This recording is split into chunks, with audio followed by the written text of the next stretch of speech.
full risk is the furthest you can get away from fee for service, right? When Okay. you talk about value-based care, lots in between that we can Right. get. The furthest end of the spectrum is where the opportunity is, and I'll explain what that means. If I have to go back to, let's say, because this is who's taking risk. If I'm a physician, okay, and I have a population of patients that are my patients, right?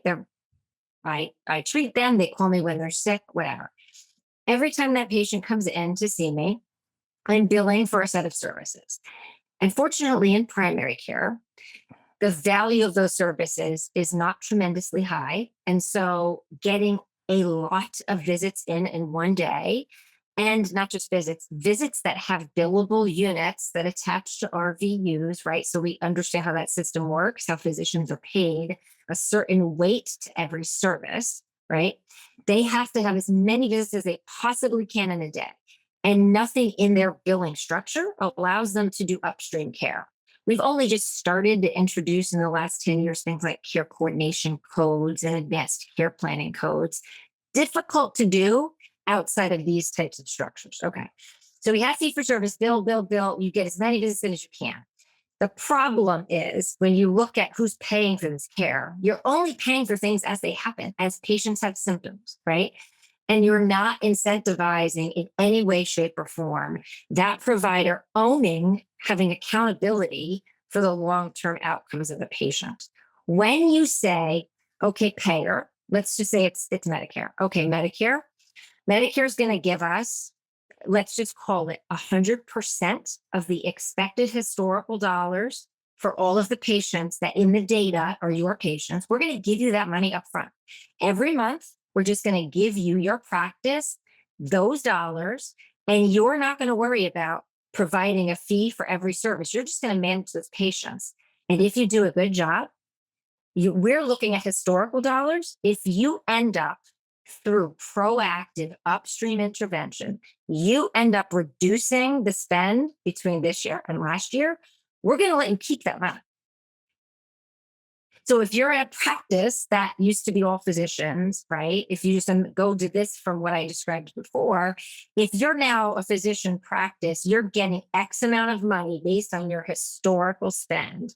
And you have to be the most efficient you can with those dollars so that you have a chance of getting, and I'm going to just talk about the money for a second, but think how good this is for patients. You're going to do a good job, your team, and we're going to give you a lot of flexibility what this team looks like, right? Kind of you structure it, you win. And so we're going to totally incentivize the outcomes. When you take a practice of providers, and now the incentive is do an incredible job, because here's the goal: don't go to the hospital. Okay. Yeah, The way we right. save money, we don't let people go to the hospital. We identify things early. They get their colonoscopies because we're reaching out, right? We know they have a chronic condition. We're going to teach them how to imagine this novel idea. We're going to teach them how to manage it. When they have back pain, we're the PT in the practice, we're going to reach out to them proactively, follow up with them every day if we have to, and make sure they get through that episode of back pain without ending up in the ER on opioids or under an MRI when they don't need it. That's something super just relatable to therapists. Yep. Right? And you know they're going to get that care. This is the other problem we have in primary care. You have 10 minutes with the patient. The docs don't have time to deal with anything beyond the simple. They don't. They refer everything out. Most people don't ever go to referrals. It is a pitiful number of people who follow through on referrals. Oh, right. They're not going to go get that care. So they get worse and they get worse. And then they finally say, well, I'm just going to go to the hospital, or I'm just going to go to the specialist. Meanwhile, if they just had, what's the value of a few $100s worth, or $1,000 worth of PT, they wouldn't have needed any of that. Yeah. So the value of what we do and what behavioral health providers do and nurses do is totally transformed when you look at managing a population. When the goal, the payers say, wait a second, hold on, this isn't working, paying primary care by these units doesn't make sense. This is right now, this difference between fee for service and total capitated payment, fee for value. This is the moment for therapists to act and to find out the practices in your community moving into advanced primary care, even go 2 practices and suggest learn how to I love this.